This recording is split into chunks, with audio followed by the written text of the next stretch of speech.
मेघना बोर्डीकर यांच्यावर काही गंभीर आरोप करण्यात आले। मंत्र्यांच्या आशीर्वादाने अवैध धंदा सुरू असल्याचा आरोप करण्यात आला। माजी आमदार विजय भांबळे यांनी गंभीर आरोप केले।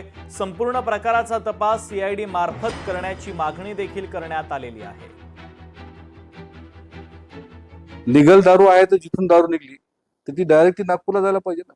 ती दारूचा ट्रक तिथं न जाता पुसरला कसा आला आणि नेमका पुसरला पाठवणारा कोण व्यक्ती आहे?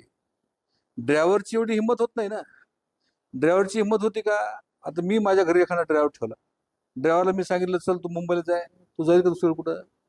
त्या ड्रायव्हरची अजिबात हिंमत होऊ शकत नाही।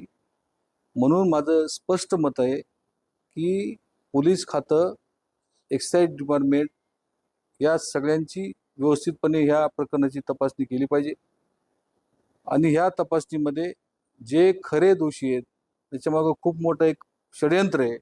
जे कोणी मोठे दोषी लोक आहेत त्यांच्यावर कारवाई झाली पाहिजे।